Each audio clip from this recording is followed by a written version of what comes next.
Okay, तो हमें बचपन से कार्टून एंड एनिमेस को देखने में बहुत मजा आता है, और अगर उनके बारे में मजेदार फैक्ट्स जानने के लिए मिल जाए तो फिर मजा इंटू 100 हो जाता है। लाइक आपको पता है कि बहुत से ऐसे कार्टून एंड एनिमे मूवीज होते हैं जिनमें टाइम टू टाइम बहुत से चेंजेस होते रहते हैं, और अगर आपको लगता है कि टॉम एंड जेरी में सब चीज बढ़ा चढ़ा कर दिखाया जाता है तो आपको ये जरूर देखना चाहिए।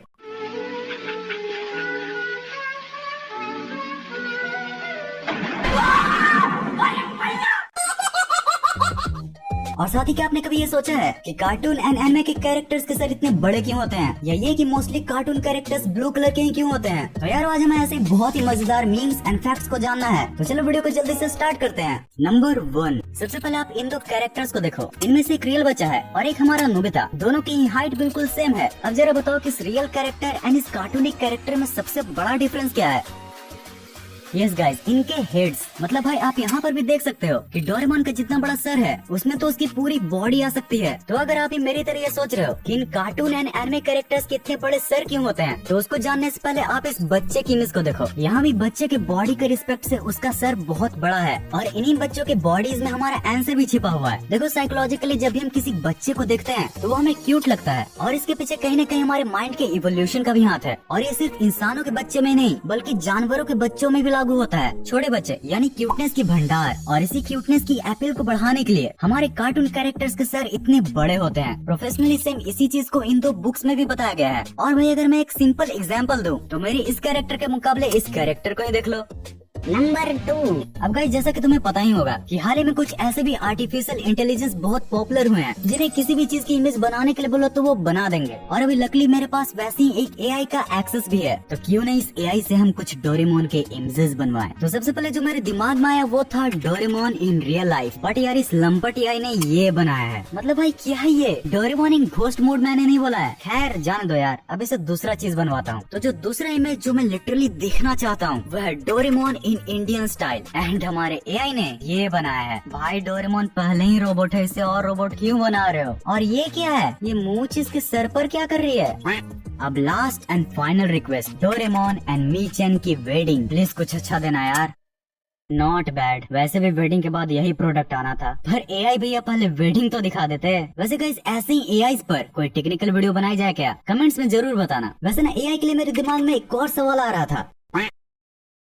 नंबर 3, अच्छा एक मिनट, इस एआई के लिए ना मेरे पास एक और खतरनाक रिक्वेस्ट है। Doraemon main character other than their main characters. वाह क्या इमेज है, मैं तो आगे इसी के बारे में बताने वाला था। ओके गाइस, तो ये किसी एआई ने नहीं बनाया है, बट ये कैरेक्टर डोरेमोन के 1979 के एनिमे में एज ए मेन कैरेक्टर से हुआ था। लाइक जो साइड कैरेक्टर्स होते हैं उनको कम स्क्रीन टाइम दिया जाता है, यानी कि हमारी स्क्रीन पर कम से कम दिखाया जाता है, बट ये कैरेक्टर 1979 के डोरेमोन के एनिमे में बहुत ही ज्यादा दिखाया गया था। इस कैरेक्टर की पर्सनैलिटी कुछ ऐसी थी कि ये बहुत ही कम बोलता था, और जहाँ जहाँ हमारे ये मेन कैरेक्टर्स जाते थे वहाँ ये भी होता था, मतलब लगभग हर जगह। बट फिर इसका इतना बड़ा रोल न होने की वजह से और लोगों से कम नोटिस करने की वजह से इस कैरेक्टर को आगे चलकर डिसकंटिन्यू कर दिया गया।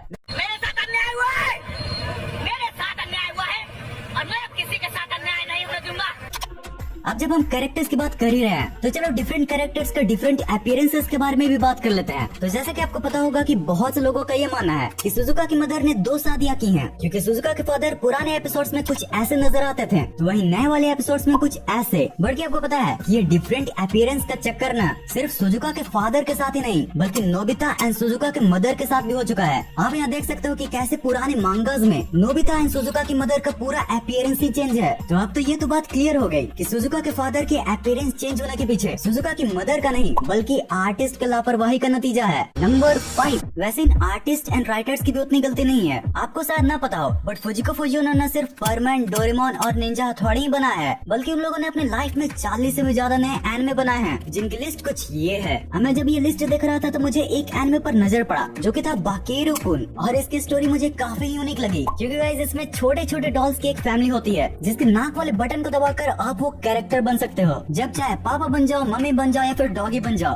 आत्मा हमेशा अमर रहता है और वो अपने बॉडी को हमेशा चेंज करते रहता है। ये एनिमे इसी कॉन्सेप्ट पर बेस्ड है। शुरुआत में ये मैजिकल डॉल्स हमारे मेन कैरेक्टर को एक हॉन्टेड हाउस से मिलता है, जिसमें पहले इसे एक एलियन यूज कर रहा होता है। गाइस लिटरली फुजिको फुजियोस की आइडिया ना किसी भी बच्चे को एंटरटेन करने की अल्टीमेट पावर रखते हैं। अब अगर आप फुजिको फुजियो के बनाए गए सारे एनिमे को देखोगे तो आप एक बहुत ही अजीब चीज नोटिस कर पाओगे, और वो ये है कि फुजिको फुजियो ने जितने भी अब तक एनिमे बनाए थे उनमें उन्होंने अपने कैरेक्टर्स को मोस्टली या तो येलो बनाया था या फिर ब्लू। और यार सिर्फ फुजिको फुजियोस ही नहीं बल्कि most of the cartoon artist इन्हीं कलर्स का यूज करते हैं। और सवाल यहाँ खड़ा होता है आखिर क्यों, क्या है इन कलर्स में? तो गाइस एक्चुअली इन कलर्स के पीछे art theory and psychological combination है। ब्लू एंड येलो कलर तो आई कैचिंग होते ही हैं, बट आप ये भी नोटिस करोगे कि इस कलर व्हील में ब्लू के अपोजिट येलो ही आता है, जो कि इन दोनों कलर्स को कॉम्प्लीमेंट्री कलर्स बनाते हैं। मतलब कि ब्लू बैकग्राउंड में येलो आसानी से दिखेगा और येलो बैकग्राउंड में ब्लू। दरअसल मोस्टली कैरेक्टर्स का कलर सिलेक्शन उनके बैकग्राउंड के रिस्पेक्ट से होता है। लाइक जैसे स्पंज बॉब पानी के अंदर रहता है तो उसका most of the background blue in colour होता है, इसीलिए उसके कलर को येलो रखा गया है। ठीक वैसे ही डोरेमोन ब्लू है। और अगर आप नोबिता के घर के वॉल्स और सड़कों को देखोगे तो वो most of the time yellowish होते हैं, इसलिए डोरेमोन एंड निंजा हथौड़ी जैसे कैरेक्टर्स को ब्लू कलर दिया गया है। तो यार अब इतने ब्लू येलो करने के बाद इस ग्रे को ब्लू और इस रेड को ग्रे भी कर दो, क्योंकि भैया वीडियो यहीं पर हो चुकी है समाप्त। ऐसे ही कार्टून वाले वीडियो देखने हैं तो आपके लिए ये वीडियो है, और नहीं तो ये वाली फन इंटरेस्टिंग वीडियो। भाई इतनी एडिटिंग करने के बाद चला मैं सोने। इस वीडियो को यहाँ तक एंड तक देखने के लिए दिल से thanks for watching this entire video.